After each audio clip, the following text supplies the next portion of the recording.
Hey guys, so here's what we're going to be talking about today. If you were in church yesterday, awesome.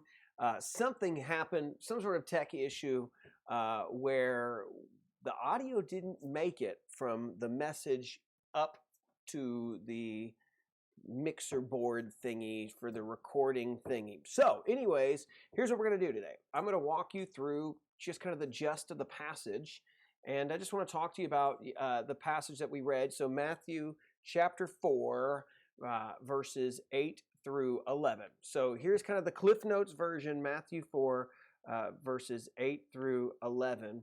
And so let's kind of talk about this, right? So here's the set of verses.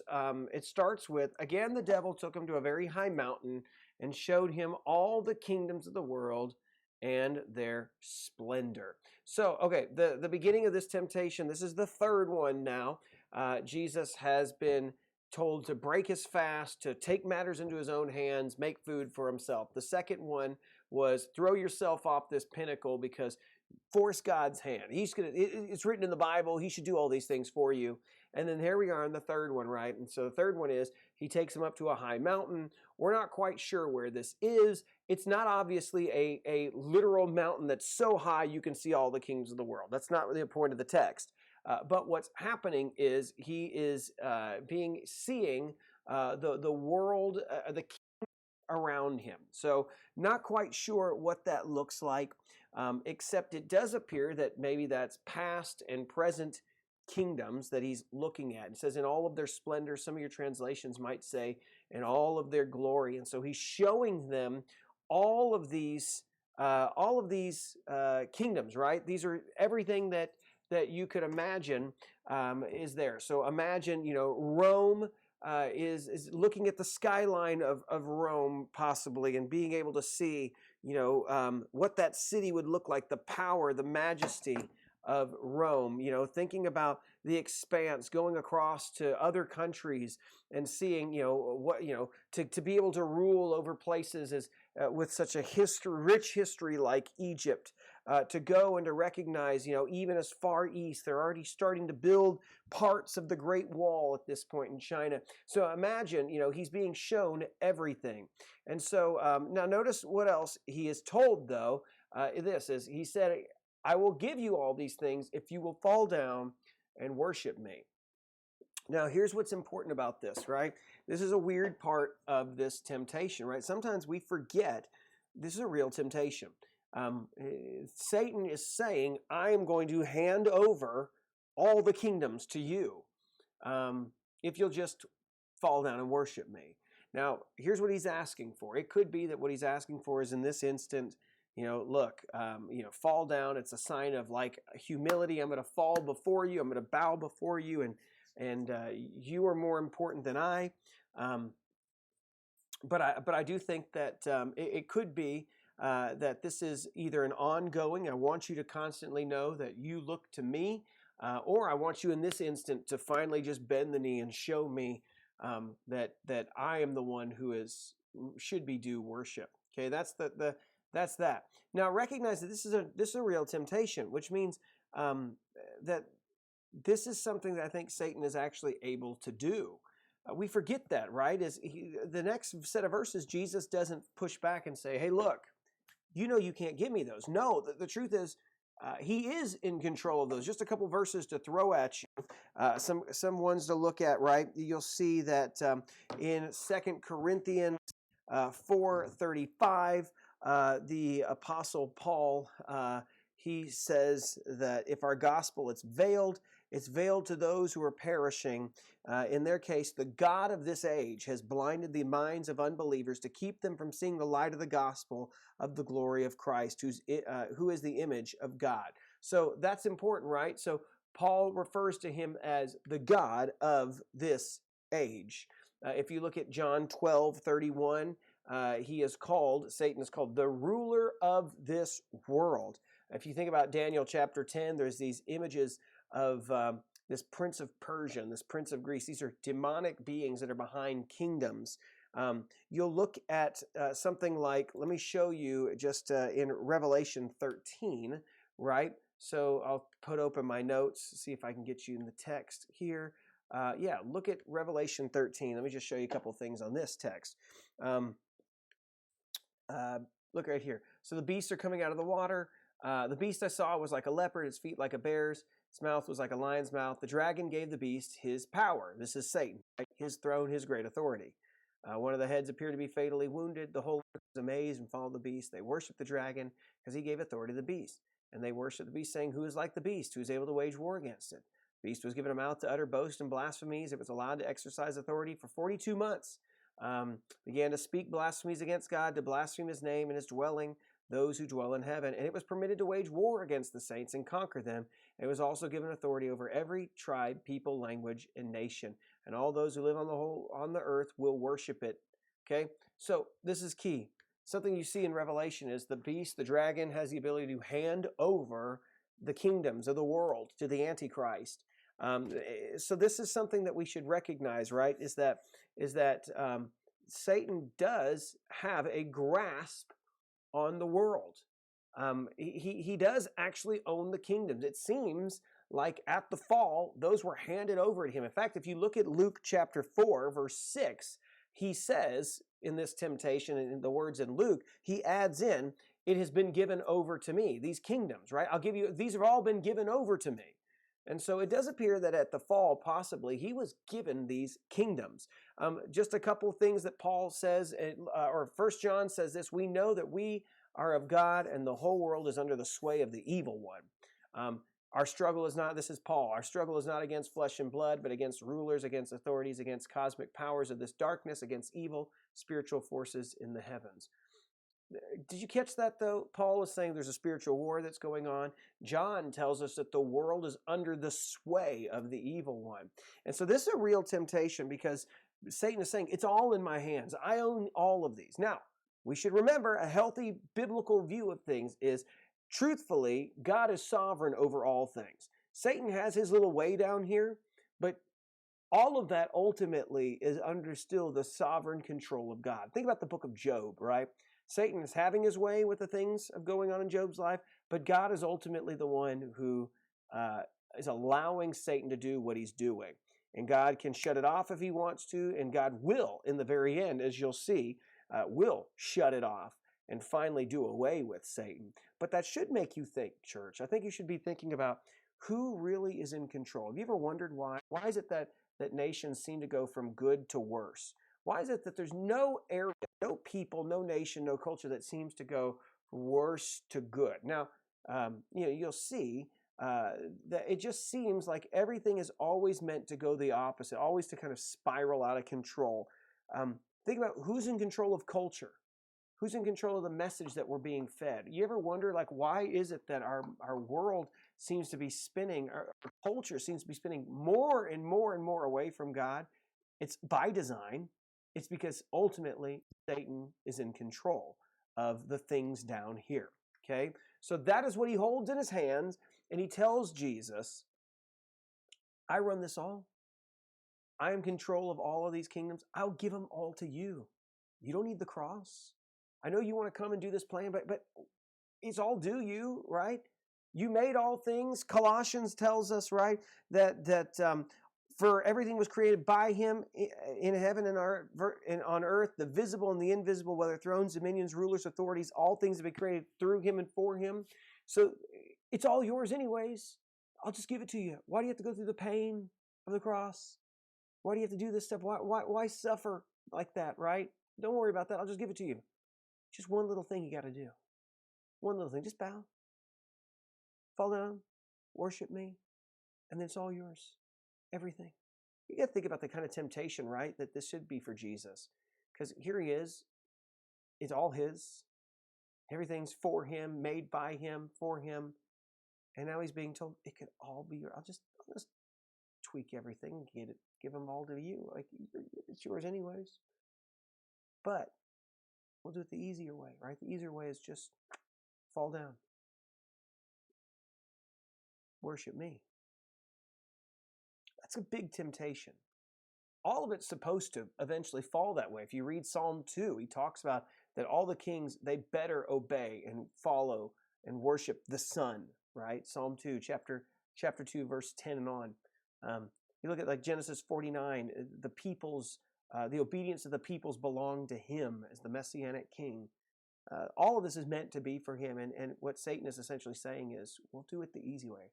I've already got it. I'll just give it to you for a small price, just a small one. Could you imagine? I think for you and I, that price might seem not that big, right? I'll just really quickly bow, get it over with. But could you think about this? If this was your temptation, how easy it might be to be swayed, right?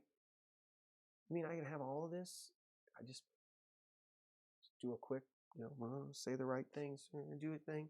What hoops I got to jump through? Especially if you're a hoop jumper. You're a hoop jumper, it's probably saying, yeah, it doesn't mean much to me. But notice Jesus' response here, right?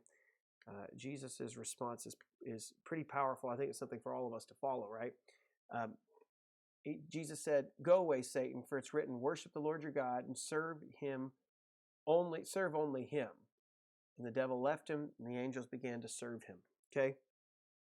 Jesus refuses. I'm not going to do this. Why? Because he quotes this passage from Deuteronomy. Another place for you to recognize. Deuteronomy 6 is an important passage. Jesus has been camped out there for a while in his responses to Satan. It should make you realize the importance of the book of Deuteronomy. When was the last time, Christian, you read Deuteronomy? Why don't you challenge, read Deuteronomy, and then read it again, back to back. Jesus was reading it. You should read it too. You should read every book of the Bible, but I digress. Let's start with Deuteronomy then, maybe. Okay, but notice him. He quotes this verse. He refuses. No way. Why? Because the passage tells us to worship the Lord and serve only him. I refuse to bow the knee to a counterfeit God like you, Satan. That's what Jesus is saying. You're not God. Now, if you read the passage from Deuteronomy, here is what we get, right? This is the piece. It comes from Deuteronomy chapter 6. Fear the Lord your God and worship him and take oaths in his name. Don't follow other gods or the gods of the peoples around you, for the Lord your God among you is a jealous God. Otherwise, the Lord your God will become angry with you and obliterate you from the face of the earth. So, a couple things. That quote that he gives comes from Deuteronomy 6:13. Now, if you look at the English, you might say, how's that the same? Fear the Lord your God, worship him, take your oaths in his name, don't follow other gods. Okay, here's how that is. It's more of a paraphrase. I'll walk through that in just a second. But the idea is, if you read chapter 6 of Deuteronomy, the people, God's saying, I'm about to give you everything. And I want you to make sure that you remember me through it all. I give you houses you didn't build, vineyards you didn't plant, wells you didn't dig. I want you to have it all, but the fear is you're going to become complacent and too comfortable at some point, and you're not going to remember me. And you'll begin to turn to other gods. Well, why would they turn to other gods? Because they might begin to say, I'm the one who built all this. It's my hard work that's keeping these plants alive now. I know I might have been given them, but it's really me. Or they might question all that. Did we really? I was the one who really stormed the house. I took it all. I'm the one who got all this stuff. And okay, but you know what? Everybody else around me starts to have better harvests. And they worship this storm god, or they worship the fertility god, those kind of things. So you begin to see that the allure of going after other gods. And so that's when this passage comes into play, right? Of fear the Lord your God, worship him, take your oaths in his name. And so Jesus is quoting this saying, look, I refuse to. I will not go the route. You may promise something easier to me, but you're not a God. You're not the Father. You're not do anything. You're a worthless counterfeit, essentially, my paraphrase.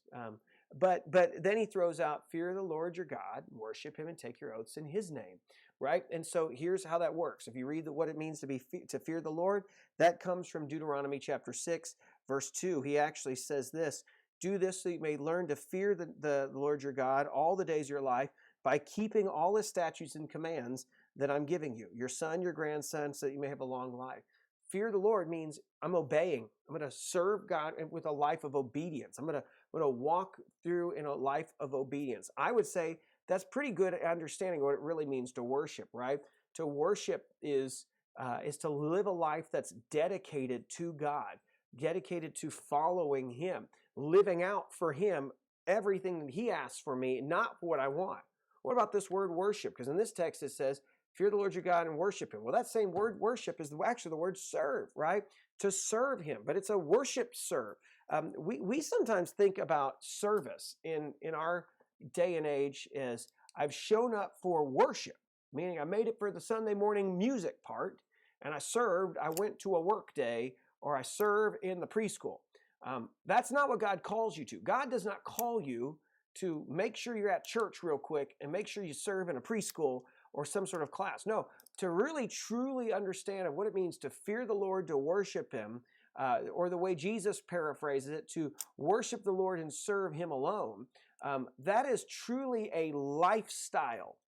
My life is dedicated to Him. I obey Him at all costs. I serve Him and only Him. I will not bow the knee to any other. I will not worship any other.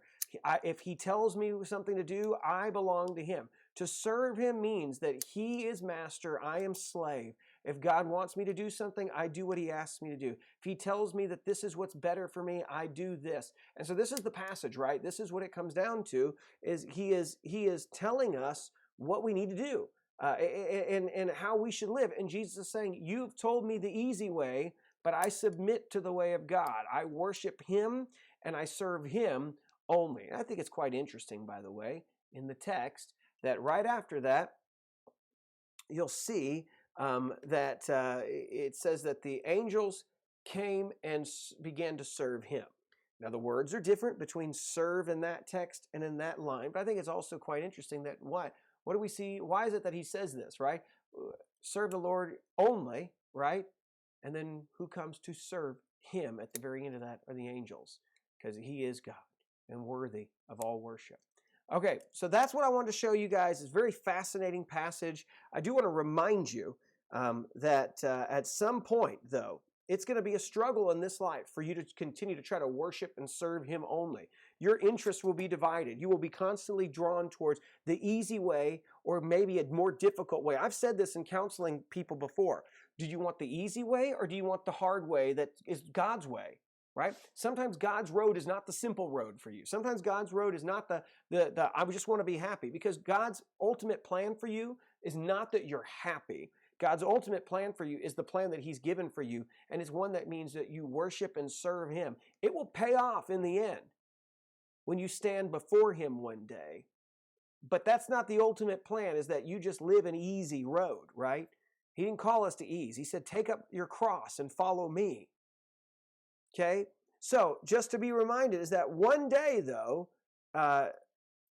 even though it's difficult now, one day Satan will lose complete power in everything. And he will be dealt with, and he will be finished, right? And so I want to show you and just remind you in this passage from the scripture about what does happen to him. Even though he runs it right now, and he will continue to use his world and to taint it and to skew it towards him and away from God, notice that you'll see the devil who deceived them was thrown into the lake of fire and sulfur, where the beast and the false prophet are, and they will be tormented day and night forever and ever. Just be reminded that it's a hard road right now, but one day Jesus will return, and He will finally do away with all things. Death will be the last thing, as the Apostle Paul tells us, that will be done away with. Everything will finally be placed under His feet, as we see if you read that in 1 Corinthians 15:24. The end comes when He hands over the kingdom of God to the Father, and He abolishes rule and authority and power, and He must reign until He puts all enemies under His feet. The last enemy to abolish is death. So you'll see Jesus is coming. He will put it all away. Right now, we're still living under the sovereign control of the Lord, but in a world that's continued to be run by Satan. And which way will we be? Will we be servants to ourselves and give worship to others? Or give it to God and alone? Will I elevate my desires, my things think about the things if you're wired for, like if this was given to me, if I would just be doing one little small thing, would I give it up? Would I be willing to give up my integrity, my morals for something small? For a great price, right? So what is it that great thing that you're after, that you're willing to say, I'll give it up if it's just for this instant, right? The ends justify the means kind of thing. Jesus would never do that. And so follow through. Watch His model. And as you fail over and over, guys, because we will, the goal is to to try to look to Jesus as the model to grow more like him. But when you do, continue to look back to the cross and recognize that in the end, my record I stand is in the record of Jesus, not my own. Praise the Lord. His steadfastness is what will cover me and not my repeated failures. But look to the model of Jesus. Be willing to serve and worship him only. Find a way to start. Begin to live a life like that. All right, I hope this is helpful, guys. I know this is in place. I was like, oh, here's a replacement Cliff Notes version of a sermon, and it's 20 minutes. So there you go. Some Cliff Note-ish enough for you today. At least there's audio this time. God bless you guys. Talk to you later.